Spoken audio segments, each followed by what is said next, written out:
ఏ బిడ్డకైనా తండ్రే super hero. ముఖ్యంగా ఆడపిల్లలు నాన్న అంటే ఎక్కువగా ఇష్టపడతారు. ఎవరినైనా వేధిస్తే నాన్నతో చెప్పుకోవాలనుకుంటారు. కానీ నాన్నే వేధిస్తే లైంగిక దాడికి పాల్పడితే ఈ కష్టాలను తట్టుకొని నిలబడింది సీనియర్ నటి ఖుష్బూ. పలు సందర్భాల్లోనూ తన తండ్రి వల్ల లైంగిక వేధింపులు ఎదుర్కొన్నానంటూ బహిరంగంగా చెప్పింది.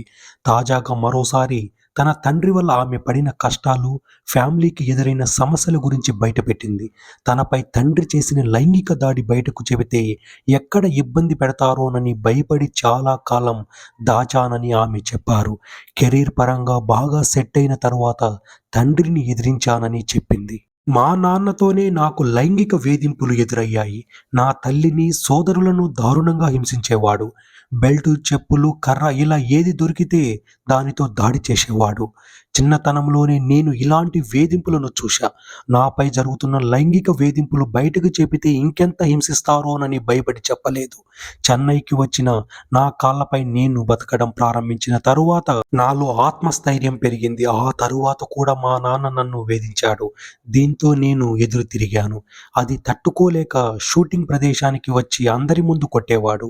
ఉబిన్ అనే ఒక హెయిర్ డ్రెస్సర్ నాకు తోడుగా ఉండి ధైర్యం చెప్పింది. 14 ఏళ్ల వయసులో మా నాన్న చేసిన లైంగిక వేధింపుల గురించి బయటకు చెప్పాను. ఆ తరువాత ఆయన మమ్మల్ని వదిలేసి వెళ్ళాడు. ఆయన ఎక్కడికి వెళ్ళాడని కూడా మేము ఆరా తీయలేదు. ఎప్పుడూ ఆయనను కలవలేదు. గతేడాది ఆయన చనిపోయాడనే విషయం బంధువుల ద్వారా తెలిసింది. కానీ నేను మాత్రం ఆయనను చూసేందుకు కూడా వెళ్ళలేదు అని ఖుష్బూ చెప్పింది.